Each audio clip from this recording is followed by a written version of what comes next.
করেছেন। আল্লাহ তাআলা রাসূল করিম সাল্লাল্লাহু আলাইহি সাল্লামকে নির্দেশ দিয়েছেন, ইয়া আইয়ুহান নাবিয়্যু হাররিদিল মুমিনিনা আলাল কিতাল। হে নবী, হাররিদ, আপনি উদ্বুদ্ধ করুন মুমিনদেরকে যুদ্ধ করার উপরে। যে ইয়াকুম মিনকুম 20 সাবিরুনা ইয়াগলিবু মিয়াতাইন, যে তারা যদি ধৈর্যশীল 20 জন থাকে তাহলে তারা 200 জনের উপরে বিজয়ী হবে। বলেন সুবহানাল্লাহ। তাহলে 20 জন মুমিন, কাফের কয়জন বলেন? 200 জন। এরপরে আরো কিছু কমাই দিছে। এরপরে যখন আরো সময় আসছে, আল্লাহ খাফফাল্লাহু আনকুম ওয়া আলিমা আন্না ফীকুম দুআফা, যে এরপরে যখন মুমিনদের মধ্যে ভীরুতা দুর্বলতা দেখছে, আরো সহজ করে দিছে।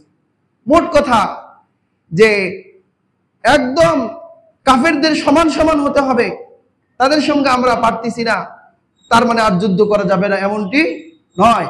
আজকে কোন রাষ্ট্রে যখন তারা জুলুমে নিপীড়িত হয়ে কাসিন্নুরিম মাগলুবি ইয়াসুরু আলাল কালবি, বিড়াল আর কুকুর কখনো যুদ্ধ লাগে কিনা বলেন?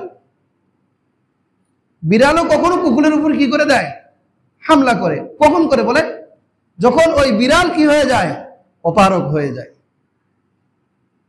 যখন দেখে সে পারে না, তখন তার উপরে আক্রমণ করে বসে।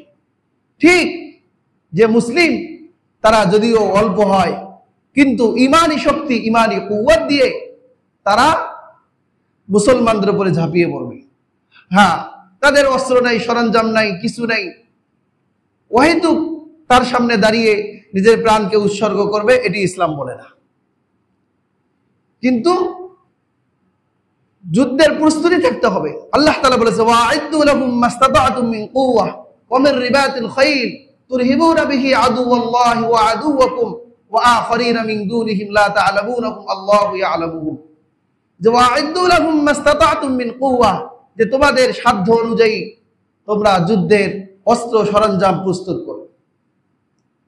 যে এ দিয়ে তুরহিবুনা বিহি আদুওয়াল্লাহ ওয়া আদুওয়াকুম, যে এটা দিয়ে তোমাদের শত্রু এবং আল্লাহ তাআলার শত্রুদেরকে তোমরা ভয় দেখাবে। তাহলে শত্রুদেরকে ভয় দেখানো এটা কার নির্দেশ বলেন? আল্লাহ তাআলার নির্দেশ। আজকে তো আমরা শত্রুদের সঙ্গে গলায় গলায় মিলিয়ে চলার চেষ্টা করি, যাতে করে আমাদের মধ্যে কোনো প্রকার দ্বন্দ্ব না লাগে। মানে মনে হয় যে আমরা কুফরের উপরে সন্তুষ্ট হয়ে গেছি।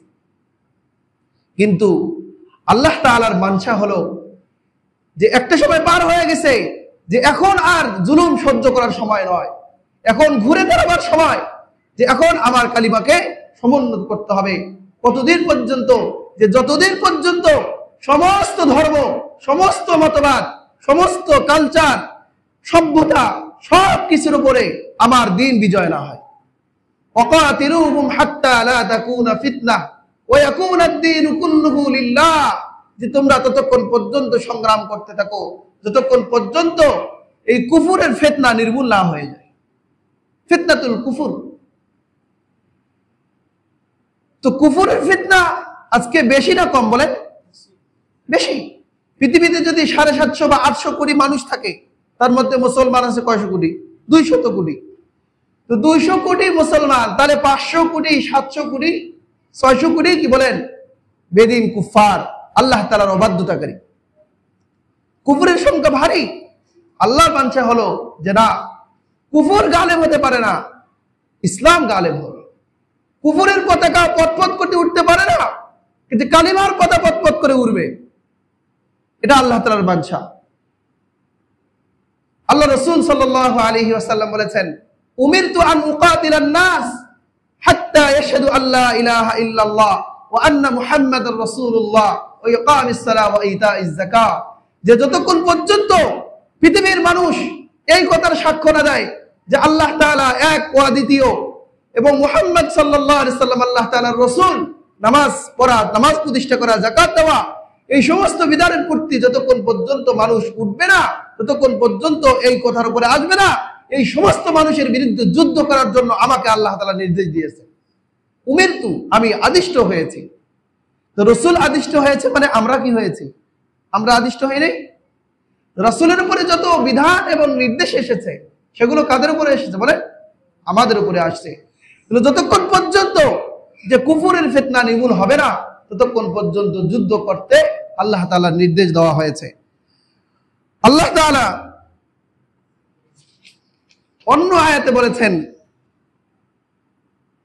وَقَاتِلُوهُمْ حَتَّى لَا تَكُونَ فِتْنَةٌ وَيَكُونَ الدِّينُ لِلَّهِ فَإِنِ انتهوا فَلَا عُدْوَانَ إِلَّا عَلَى الظَّالِمِينَ।